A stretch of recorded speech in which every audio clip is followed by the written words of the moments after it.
핸드백. 고대 사마리아인들은 핸드백 혹은 현대인들이 핸드백으로 인식하는 물건들에 매우 익숙했던 것 같다. 고대 수메르의 고요한 사막에서 한 교수는 존재해서는 안 될 작은 돌 핸드백을 발굴했다.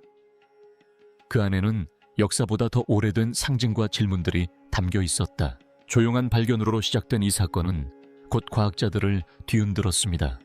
이 물건은 진정 무엇을 담으려 했던 것일까요? 그리고 왜 하필 지금 우리가 발견하게 된 것일까요? 함께 파헤쳐 보겠습니다. 시간을 담아 조각된 핸드백, 현대 핸드백을 닮은 이 작은 물체만큼 고대 시대의 이미지가 기묘하게 흥미로운 경우는 드뭅니다. 처음에는 엉뚱하고 황당하게 보일 수도 있지만 반복적으로 눈에 띄면 왠지 모르게 불안감을 자아냅니다. 이 친숙한 모양은 이라크의 수메르인들이 조각한 것부터 뉴질랜드 마오이족의 풍습에 포함된 것, 심지어 중앙아메리카의 고대 유물에 이르기까지 전 세계 곳곳에서 찾아볼 수 있습니다. 지역 문화 시대가 서로 다르더라도 이 단순한 형태는 일관되게 반복해서 나타납니다. 일단 이 패턴을 제대로 인식하게 되면 그 매력에 사로잡혀 무시할 수 없게 됩니다. 가장 초기의 사례는 빙하기 말기로 거슬러 올라갑니다. 단 하나의 세부 사항만으로도 단순한 우연이라는 생각은 무너집니다. 이 형태는 여러 땅을 거쳐 수천 년을 견뎌냈습니다. 이는 끊임없이 의문을 제기합니다. 똑같은 방식으로 동일한 균형 감각으로 만들어진 이 특정한 물체가 왜 수많은 고대인들의 관심을 사로잡았을까요?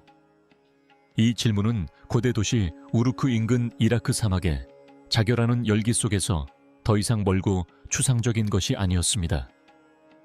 발굴은 처음에는 아주 평범하게 시작되었습니다. 발굴팀은 토기 조각 풍화된 돌금이간, 점토판 등 과거 문명의 전형적인 유물들을 발견했습니다. 뜨거운 햇볕이 내리쬐는 가운데 그들은 작업을 계속했다. 그때 갑자기 돌파구가 마련되었다. 오리건 출신으로 고고학팀의 신입 멤버인 마이크 애덤스는 삽이 단단한 물체에 부딪히자 강한 충격을 느꼈다. 그 감각은 팔을 타고 퍼져나갔고 이는 평범한 발견이 아님을 암시했다. 문제의 돌은 정교하고 숙련된 솜씨로 다듬어진 듯 보였다. 흙먼지를 걷어내자 뚜렷한 형태가 드러나기 시작했다. 그 물체는 직사각형 모양의 매끄러운 표면을 가지고 있었고 위쪽은 곡선형 손잡이가 달려 있었다. 마이크는 너무 놀라서 숨도 쉴 수 없었다. 그의 손은 떨렸는데 따뜻해서가 아니라 갑자기 깨달은 사실 때문이었다. 그가 잔해라고 생각했던 것은 땅속에 우아하게 자리 잡은 정교하게 만들어진 돌 지갑이었다. 그 솜씨는 놀라울 정도였다. 섬세한 기하학적 무늬가 지갑의 외피를 장식하고 있었다. 곡선과 복잡한 형태가 어우러져 마치 로봇이 만든 듯한 정교한 패턴을 만들어냈다. 수세기 동안 땅속에 묻혀 있었음에도 불구하고 그 돌은 은은한 광택을 그대로 간직하고 있었다. 마치 시간이 흘러도 그 광택이 사라지지 않는 듯 했다. 마이크는 그 유물에서 신비로운 생명력을 느꼈다. 그는 곧바로 수석 고고학자인 아시아 크니커 박사를 불렀다. 크니커 박사는 유물을 보자마자 호기심에 가득 찬 표정을 금치 못했다. 그 유물은 학자들이 오랫동안 논의해온 핸드백에 새겨진 신비로운 문양과 일치했기 때문이다. 수년에 걸쳐 메소포타미아 전역의 조각과 조각상에서만 유사한 문양이 발견되었던 것이다. 신통치자 그리고 전설 속 생물들은 종종 이와 똑같은 자루를 손에 쥐고 있는 모습으로 묘사되었다. 어떤 전문가들은 이를 의식용 가방이라고 불렀고 또 어떤 이들은 농담 삼아 신들의 핸드백이라고 불렀다. 소수의 사람들은 이것이 신성한 지혜나 그보다 더 기묘한 무언가를 상징한다고 추측했다. 어쨌든 지금까지 아무도 이 자루를 소유한 적은 없었다. 마이크는 자신의 행동이 갖는 의미를 이해하지 못한 채 그 무거운 돌을 품에 안았다. 이 유물은 단순한 귀중한 발견 이상의 의미를 지녔다. 그것은 전설과 현실의 영역을 연결하는 듯했다. 한때 수메르 문명의 중심지였던 우르크 주변 지역은 오랫동안 과거에 가려져 있던 비밀을 드러냈다. 처음에는 지루한 발굴 작업처럼 보였던 것이 이제는 흥미진진한 이야기의 시작을 알리는 듯했다. 오랫동안 핸드백 아이콘은 별다른 의미 없는 장식적인 요소, 그저 약간의 창의성을 보여주는 것으로 여겨졌다. 그러나 이제 그것은 명백하고 의도적인 것이었다. 흔치 않은 종류의 돌로 만들어지고 정교한 무늬로 장식된 이 유물은 색다른 호기심을 불러일으켰습니다. 기원이나 용도보다는 제작자와 유물이 땅속에 묻힌 이유에 관심이 쏠렸습니다. 오래된 발굴 기록이 다시금 중요한 단서가 되었습니다. 몇 달 전 마이크는 대형 박물관의 기록을 뒤지던 중 1920년대 유명 고고학자였던 레너드 울리의 낡은 가죽 일기를 우연히 발견했습니다. 그 안에는 발굴되었지만 곧바로 가짜로 판명된 신의 지갑에 대한 짧고도 섬뜩한 언급이 있었습니다. 처음에는 이 발견이 무시되었지만 이제 와서는 미묘한 경고처럼 느껴집니다. 그렇다면 이 핸드백은 세상에 어떤 의미를 지녔을까요? 함께 살펴보겠습니다. 기억은 어디에서 형성되었을까요? 고대 예술 작품에는 핸드백이라는 강렬한 존재감을 지닌 특정 물건이 자주 묘사됩니다. 이 물건은 현재의 이라크에서 터키에 이르는 메소포타미아 전역에서 꾸준히 발견됩니다. 보통 구부러진 손잡이가 달린 작은 상자 형태이며 석조 조각에서는 신 날개 달린 존재, 그리고 저명한 지도자들이 들고 있는 모습으로 묘사되는 경우가 많습니다. 학자들은 오랜 세월 동안 이 물건의 의미를 해석하려고 노력해왔는데 일부는 단순한 장식으로 치부하는 반면 다른 일부는 일상생활에서 사용하는 용기 양동이 또는 도구 보관함과 같은 실용적인 용도였을 가능성을 제기합니다. 그러나 그것의 존재 빈도가 점점 높아지면서 더 이상 간과하기 어려워졌다. 형태는 변함없었고 그것을 파악하는 방식 또한 변함없었다. 그것의 위치는 언제나 의도적이었다. 그것은 예술가가 단순히 변덕에 따라 채운 빈 공간이 아니었다. 그것은 과거 문명의 정신적 문화적 신념과 깊은 연관성을 지닌 세심하게 배치된 의미 있는 상징이었다. 사르곤 2세 통치 시대에 건설된 두르 샤후킨 궁전과 같은 곳에서는 아크칼루라고 불리는 날개 달린 존재들이 이러한 유물들을 들고 있는 모습이 묘사되어 있습니다. 그들이 그곳에 있는 것만으로도 권위와 종교적 의무감을 전달합니다. 이 존재들은 평범한 인간이 아니었습니다. 그들은 신성한 힘과 심오한 지식과 연결된 수호자이자 스승의 역할을 했습니다. 그들이 들고 있는 지갑은 그 안에 귀중하고 무형의 무언가가 들어있음을 암시하며 이러한 연관성을 뒷받침하는 듯하다. 괴베클레 테페에서도 같은 형태의 유물이 발견된 것은 더욱 놀라운 일이다. 이 유적지의 거대한 석주들은 약 11,000년 전 수메르 문명이 등장하기 이전 시대의 것으로 추정된다. 이는 해당 상징이 선사시대까지 거슬러 올라가는 고대 기원을 가지고 있음을 시사합니다. 즉, 그 개념이 후대 사회에서 새롭게 만들어진 것이 아니라 세대를 거쳐 전승되어 왔다는 것을 의미합니다.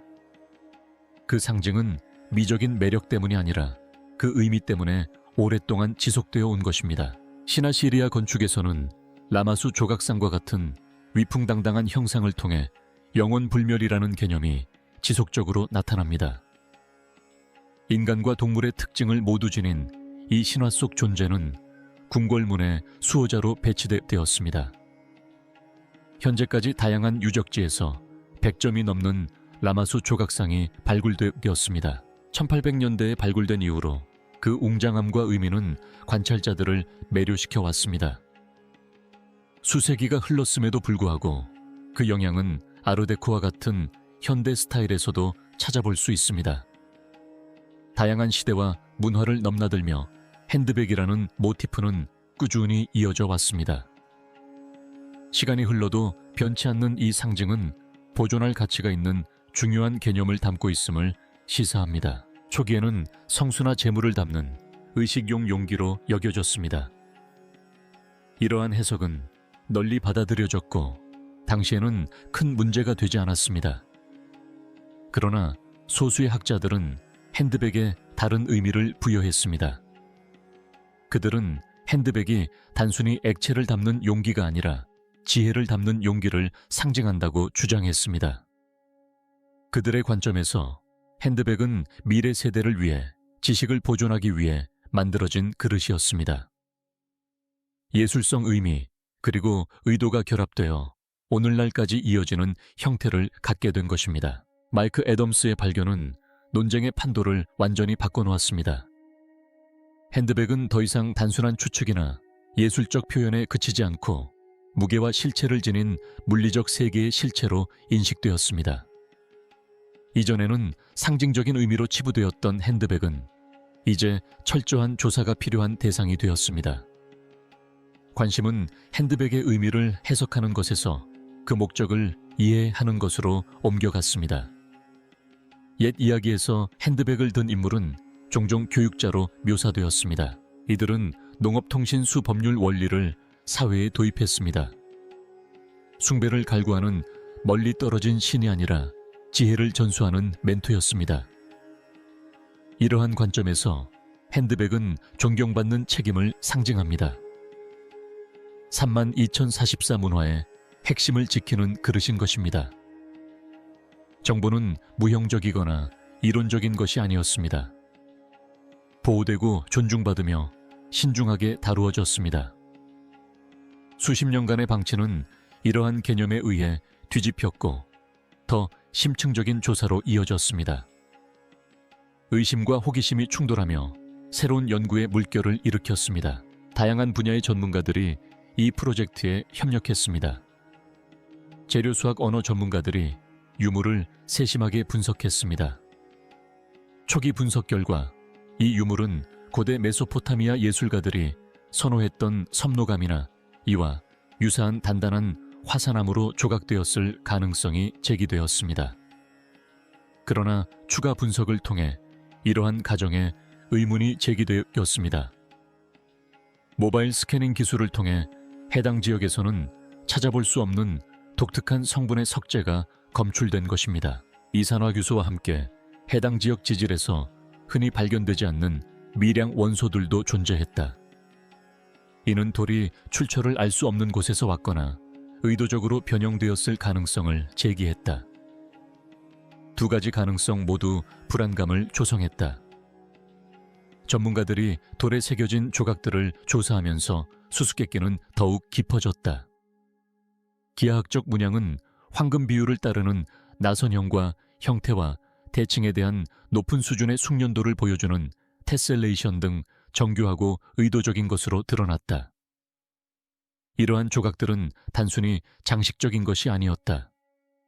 특정한 규칙과 패턴을 따르고 있었다. 밑부분에는 초기 뿔고리 모양과 유사한 기호들이 발견되었지만 알려진 어떤 문자 체계와도 일치하지 않았다. 언어학자들은 그 기원을 밝히는데 어려움을 겪었다. 그 기호들은 고대의 것으로 보였으며 여전히 수수께끼로 남아있는 의사소통 수단을 암시했다. 핸드백의 의미는 단순한 무게를 넘어선 것이었다. 마치 숨겨진 메시지를 담고 있는 듯했다. 고대의 목소리가 다시 들려오기 시작했을 때, 하산 알 마무드 박사가 마침내 발굴 현장에 도착했을 때 그의 명성은 이미 널리 알려져 있었다. 그는 40년 넘게 고대 메소포타미아 언어 연구에 몰두하여 한때 해독 불가능하다고 여겨졌던 문헌들을 해독해왔다. 그의 획기적인 연구는 초기 역사에 대한 이해를 혁신적으로 바꿔놓았다. 그러나 돌로 만든 핸드백을 직접 보는 순간 그의 모든 확신은 흔들렸다. 그는 얼어붙은 듯 멍하니 서 있었고 그의 머릿속은 불신과 경이로움으로 가득 찼다. 이것은 고대 부주에 묘사된 단순한 상징이 아니었다. 그것은 실체적이었다. 마치 시간과 공간의 장벽을 초월하는 메시지처럼 느껴졌다. 그 후 사흘 동안 하산은 눈앞의 일에 몰두했다. 그는 수면 시간이 부족했고 대화도 거의 하지 않았다. 돋보기와 방대한 고대 문자 자료를 활용하여 핸드백 바닥에 새겨진 모든 기호를 꼼꼼히 살펴보았다. 각 기호는 세세한 부분까지 주의 깊게 분석되었다. 그 기호들은 초기 불규칙 문자와 유사했지만 어떤 알려진 패턴에도 부합하지 않았다. 마치 그 의미를 숨기려는 듯 단순한 해석을 거부하는 듯 했다. 점차 놀라운 사실이 드러나기 시작했다. 이것은 수메르어 초기 문헌보다 적어도 5세기 전에 존재했던 것으로 보이는 알려지지 않은 문자 체계였다. 침식과 분열이 발생했음에도 불구하고 하산은 비문의 약 70%를 이해할 수 있다고 믿었다. 이는 알려진 문자 소통의 역사를 예상보다 훨씬 더 오래전으로 확장하는 중요한 진전이었다. 그러나 비문의 실제 내용은 그 고대적 기원보다 훨씬 더 충격적이었다. 이 기록물들은 문명의 기초를 다진 인물들을 언급하고 있습니다. 이들은 숭배의 대상이 되는 신적인 존재가 아니라 인류 초기 발전에 도움을 준 멘토로 묘사됩니다. 기록에 따르면 이들은 농업 수리, 우주 연구, 금속 세공, 의술 건축 설계 문자 등 사회의 기본 요소들을 제공했습니다. 본문은 문명이 우연히 발생한 것이 아니라 의도적으로 계획된 것이라는 점을 암시했다. 더욱 놀라운 것은 다음 문장들에 담긴 함축적인 의미였다. 이 정보는 단순히 말이나 기호로 전달된 것이 아니었다. 오히려 핸드백과 같은 물리적인 사물 속에 담겨 있었다. 그 가방은 오랜 세월 동안 사용할 수 있도록 제작된 것으로 묘사되었다. 그것은 여러 시대를 초월하여 근본적인 원칙들을 보존하고 전달하는 저장소로 그려졌다. 바로 그 순간 핸드백은 변모를 겪게 된다. 그것은 단순한 수수께끼에서 벗어나 의도적인 지식의 그릇으로 진화했다. 번역된 문서를 받은 팀은 기대와 불안감이 뒤섞인 감정에 휩싸였다. 몇몇 팀원은 가방을 여는 것이 너무 위험하다고 생각했다. 돌이킬 수 없는 손상을 입히거나 알 수 없는 결과를 초래할 수 있다고 우려했다. 반면 어떤 팀원들은 의도적으로 숨겨져 온 내용물을 밝혀야 한다는 강한 책임감을 느꼈다. 아샤 니퍼 박사는 잠재적인 발견에 대한 기대감과 유무를 보호해야 할 필요성 사이에서 갈등했다. 하산은 핸드백 제작자들이 그것이 발견되기를 의도했다고 확신했다. 정교한 조각과 복잡한 명문, 그리고 전체적인 디자인은 목적 있는 제작을 보여주었다. 이것은 영원히 비밀로 간직될 유물이 아니라는 것이 분명했다.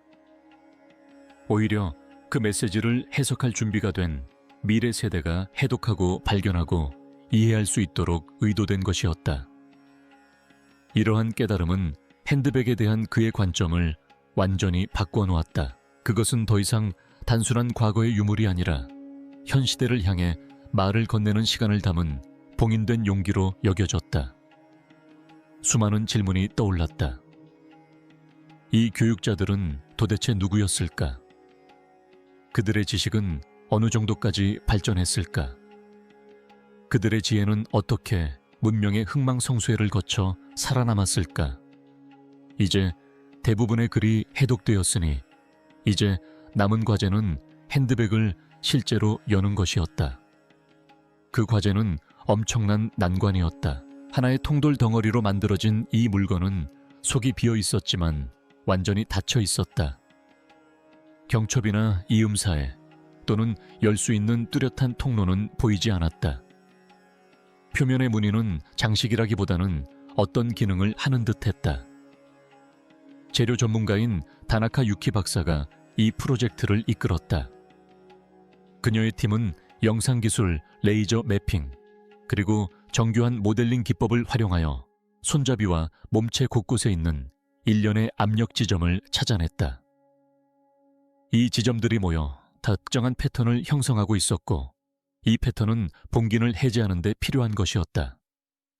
억지로 열 수 있는 것이 아니었다. 반드시 해결해야 했다. 며칠간의 테스트와 계획 끝에 팀은 본격적인 작업에 착수했습니다. 센서가 응력과 진동을 추적하는 동안 각 지점에 미세한 진동이 가해졌습니다. 마지막 단계에 가까워지자 핸드백에서 희미한 윙윙거리는 소리가 돌을 통해 퍼져나갔습니다. 그리고 부드러운 딸깍 소리가 났습니다. 얇은 이음새가 드러났습니다. 천천히 아무런 힘도 들이지 않고 핸드백이 수천 년 만에 처음으로 열렸습니다. 그 안에는 모든 것을 영원히 바꿔놓을 무언가가 기다리고 있었다. 신들의 핸드백 속에는 과연 무엇이 들어있을까? 함께 알아보자. 7개의 침묵하는 수호자들. 둥근 돌 손잡이가 천천히 들어 올려지자 방아는 숨을 들이쉬었다가 멈춘 듯 했다. 마치 시간이 멈춰선 듯 모든 것이 고요해졌다. 핸드백 안에는 매끄러운 원통형 물체 7개가 조각된 돌홈에 완벽하게 자리 잡고 있었다. 너무나 잘 맞아떨어져서 마치 핸드백이 그들을 위해 만들어진 것 같았다. 그 광경은 아름답고 온화하면서도 동시에 약간 불안감을 자아냈다.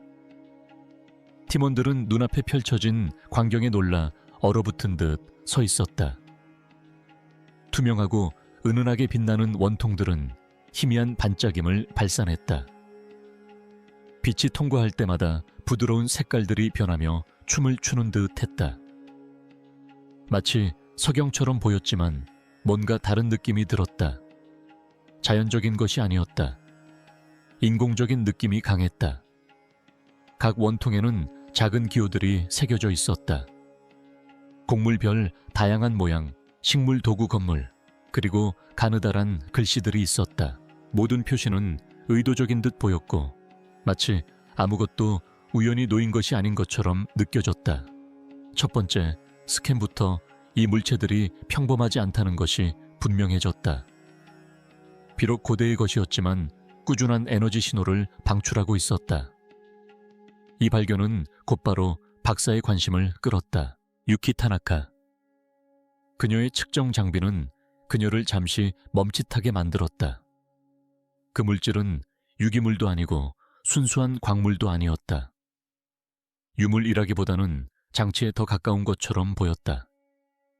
그 안에는 정보가 깊숙이 저장되어 있는 듯 했는데 어쩌면 과학이 이제 막 상상하기 시작한 수준의 정보였을지도 모른다. 이것은 과거가 현재에게 말을 거는 것이 아니었다. 오히려 미래가 과거로 손을 내미는 것 같았다. 방 안에는 흥분이 가득했지만 아샤 크니퍼 박사는 침착함과 질서를 유지하라고 강조했다. 누구도 원통형 물체를 직접 만져서는 안 되었다. 그것들은 알려지지 않았고 깨지기 쉬우며 소중한 것이었다. 모든 세부 사항은 세심한 사진 촬영, 레이어드 이미지 처리, 그리고 느린 스캔을 통해 포착되었다. 팀은 오랜 세월 동안 보존되어 온 것이 손상될 수 있다는 것을 알고 조심스럽게 움직였다. 각각의 원통은 동전 뭉치 크기 정도로 한 손에 들어갈 만큼 작았습니다. 하지만 그 중요성은 엄청나게 느껴졌습니다. 특수 지지대를 이용해 조심스럽게 하나를 들어 올렸을 때 하산 알맘무드 박사는 놀라운 사실을 발견했습니다. 투명한 표면 안쪽에는 마치 한숨의 단어를 압축한 듯 촘촘하게 배열된 미세한 무늬들이 가득했다. 단순한 장식이 아니었다. 현대 기술로는 쉽게 처리할 수 없는 수준으로 압축된 데이터였다. 우르 근처 사막에서 이 발견 소식이 빠르게 퍼져나갔다. 곧 전 세계에서 전문가들이 모여들었고 각국 정부도 주목했다. 지갑과 그 내용물을 보호하기 위해 바그다드에 안전한 연구소가 건설되었다. 언어학자, 물리학자, 생물학자, 천문학자, 재료과학자들이 한자리에 모였다.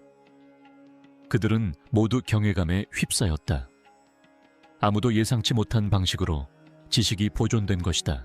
손상을 일으키지 않는 방법을 사용하여 신중한 연구가 시작되었습니다. 첫 번째 원통형 문서는 곡물에 초점을 맞추었습니다. 해독된 내용은 농업 전문가들을 놀라게 했습니다. 작물 순환 관가에 설계 토양 복원, 선택적 육종을 포함한 상세한 농업 시스템이 묘사되어 있었기 때문입니다. 이러한 개념들은 결코 단순하지 않았습니다. 그것들은 땅과 사람 모두를 보호하기 위한 고도의 계획이었다. 지속 가능성이라는 개념은 전혀 새로운 것이 아닌 듯했다. 또 다른 원통에는 수학과 천문학에 관한 내용이 담겨 있었다. 정밀한 기하학적 형태와 행성 운동에 대한 세심한 기록이 담겨 있었는데 그 정확성은 놀라울 정도였다. 단순한 천체 관측이 아니었다. 인내와 깊은 이해를 바탕으로 한 진지한 과학이었다. 식물과 인체의 상징이 새겨진 원통에는 치유에 관한 내용이 담겨 있었다. 특정 약초로 만든 천연 항생제의 제조법과 정확한 양에 대한 설명이 적혀 있었다. 실험 결과 한 가지, 치료법이 내성균을 퇴치할 수 있음이 밝혀졌습니다. 현대의 위기는 고대인들의 손에 의해 조용히 해결되었던 것입니다. 더 많은 원통형 비문을 연구할수록 하나의 패턴이 분명해졌습니다. 지식은 신중하게 선택되었던 것입니다. 농업, 의학, 수학, 천문학, 금속, 세공, 문자, 건축은 사회의 기반을 이루었습니다. 창조주는 진정으로 중요한 것이 무엇인지 이해하고 시간의 흐름으로부터 그것을 지켜냈습니다. 고대 손길의 속삭임. 고대 도시 우루크 근처에서 발견된 돌 지갑은 문명의 기원에 대한 우리의 관점을 미묘하게 바꾸어 놓았습니다. 처음에는 기이하고 불가사의해 보였던 이 물건은 점차 더 중요한 의미를 드러냈습니다. 단순히 미적인 아름다움을 위해 만들어진 것이 아니었던 것입니다. 오히려 그것은 방대한 역사 시대를 거쳐 귀중한 지식을 보호하고 전달하기 위한 체계적인 수단이었다. 핸드백의 투명한 원통과 정교하게 새겨진 표시는 일반적인 통념을 뒤집는다. 역사의 흐름이 항상 직선적인 상승 궤적만은 아니라는 것이다. 오히려 이 발견은 인류에 더욱 공감할 수 있는 측면을 시사한다. 지식은 습득되었다가 잃어버리거나 숨겨지거나 무시되거나 결국 재발견될 수 있습니다. 발전은 혁신에만 의존하는 것이 아니라 과거의 기억을 되살리는 과정 또한 포함합니다. 발굴 작업이 진행됨에 따라 핸드백만이 유일한 유물이 아니었음이 분명해지고 있습니다. 모래 아래 땅에서는 건물 장비, 암호화된 물체 등의 잔해가 발견되었는데 이는 우리가 알고 있는 역사의 범위를 넘어선 사회가 존재했음을 시사합니다. 새로운 발견이 있을 때마다 우리가 알고 있는 역사가 불완전할지도 모른다는 믿음이 커져갑니다. 과거에 대한 우리의 이해는 남아있는 것뿐만 아니라 사라진 것에도 영향을 받습니다. 놀라운 발견으로 일련의 사건들을 촉발시킨 마이크 애덤스는 자신의 업적에 대한 인정을 결코 바라지 않았습니다. 그는 겸손한 태도를 유지하며 핸드백의 최초 제작자들과 그 신비를 풀기 위해 노력하는 현재의 학자들에게 경의를 표합니다. 그의 겸손함에도 불구하고 그는 서로 다른 영역을 잇는 미묘한 연결고리로서 역사에 기록될지도 모릅니다. 단 한 번의 집중과 끈기가 오랫동안 숨겨져 있던 길을 열어주었습니다. 이 핸드백의 핵심에는 7가지 기본 원칙이 있습니다. 농업, 수학, 천문학, 야금학, 언어, 의학, 건축학이 그것입니다. 이 분야들은 무작위로 선택된 것이 아니라 서로 긴밀하게 연결되어 문명의 필수적인 구조를 이루고 있습니다.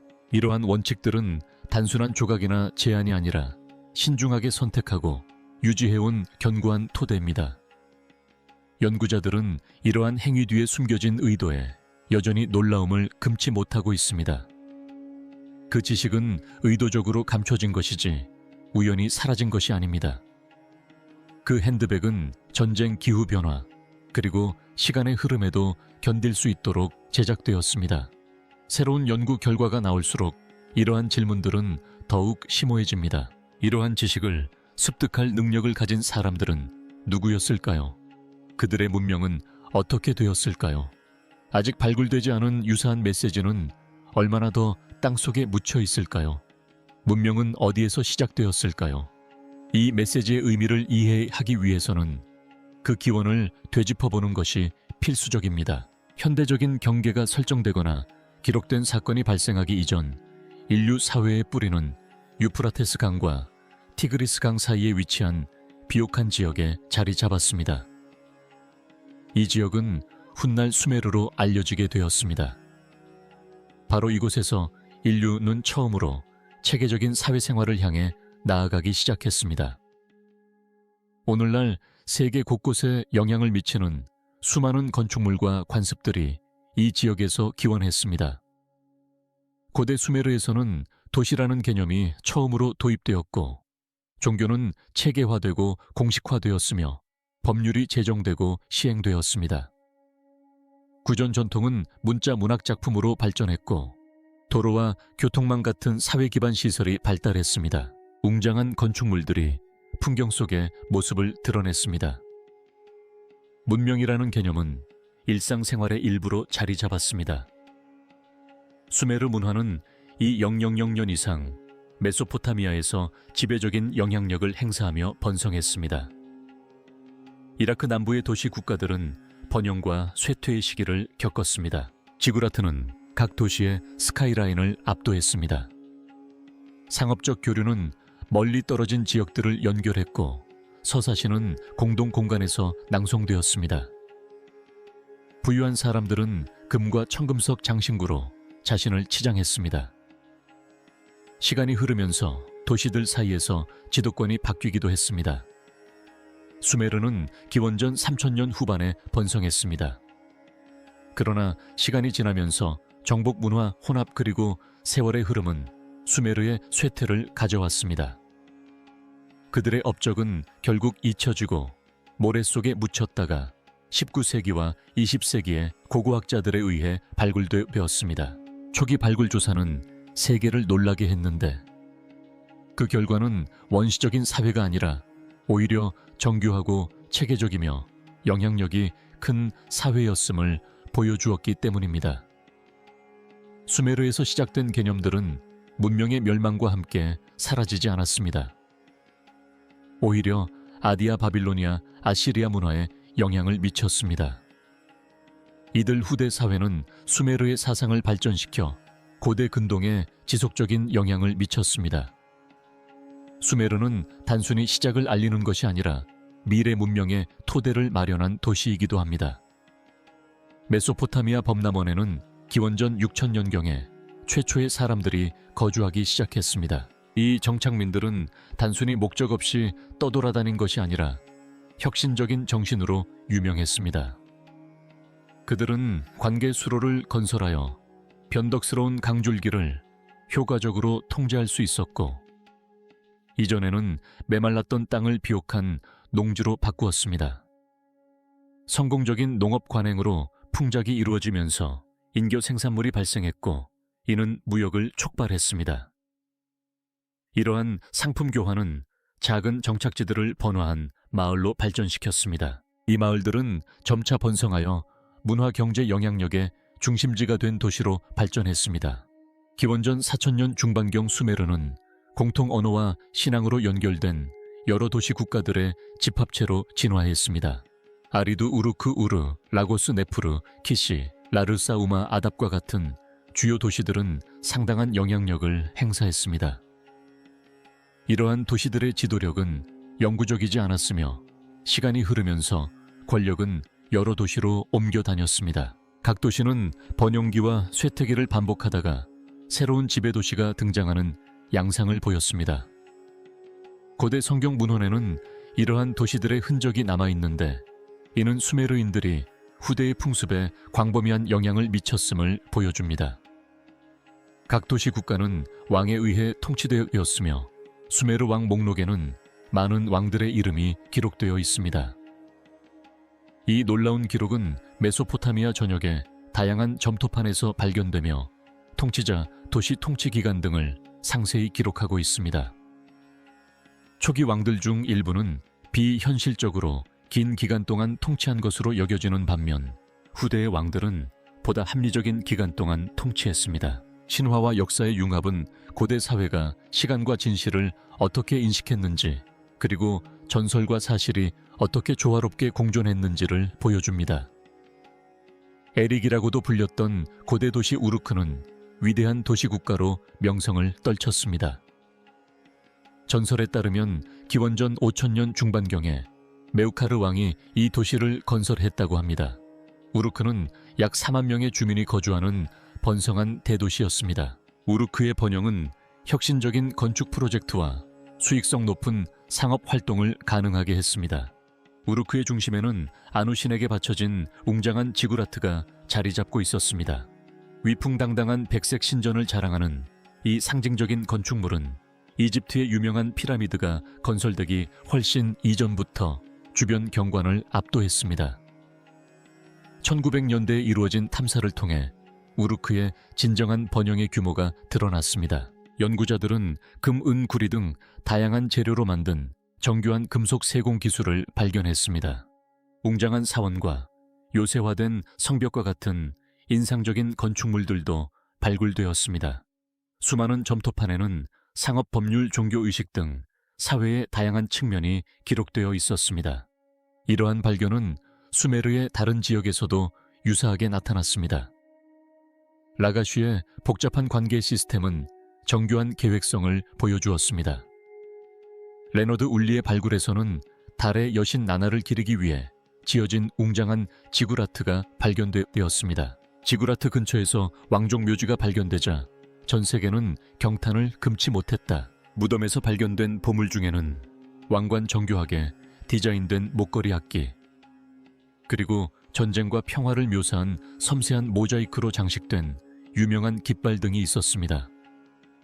그러나 이러한 놀라운 발견과 함께 더욱 충격적인 진실이 드러났습니다. 무덤에서 하인들의 유해가 발굴된 것은 그들이 사후 세계에서 통치자를 따라가기 위해 희생되었음을 시사합니다. 수메르 문명은 위대한 발전을 이루었지만 동시에 잔혹하고 용서 없는 면모도 지니고 있었습니다. 수메르 문명이 인류에 기여한 공헌은 헤아릴 수 없을 정도입니다. 농업의 발달에는 정확한 기록이 필수적이었습니다. 기원전 4000년기 초 상인들은 재고 관리를 위해 점토판에 기본적인 그림 기호를 사용하기 시작했습니다. 이러한 기호들은 시간이 흐르면서 더욱 복잡한 체계로 발전했습니다. 기원전 3000년기 초에는 이 체계가 수백 가지의 다양한 기호를 포함하게 되었고, 이는 문자의 탄생을 알리는 계기가 되었습니다. 쐐기 모양의 기호 때문에 불규칙적이라고 불리는 고대 문자는 사람들의 소통 방식에 지대한 영향을 미쳤습니다. 여러 문명에서 이 문자를 받아들였고, 그 결과 메소포타미아에서는 문해율이 크게 향상되었습니다. 수년에 걸쳐 다양한 글이 담긴 수많은 점토판이 보존되어 왔는데, 여기에는 계약서, 기도문 편지, 의학 문서, 서사시 등이 포함됩니다. 문자의 도입은 이야기와 정보를 후대에 전하는 방식을 바꾸어 놓았습니다. 앞서 언급한 모든 업적에도 불구하고 반복적으로 등장하는 이미지가 있습니다. 핸드백은 여러 고대 문명의 석조 부주에 새겨져 있으며 신통치자, 신화 속 존재들이 들고 있는 모습으로 자주 묘사됩니다. 이 상징의 의미는 명확하게 설명된 적은 없지만 항상 어떤 목적을 가지고 나타났습니다. 이 영상이 마음에 드셨다면 좋아요와 구독을 눌러주시고 다음 영상도 클릭해주세요.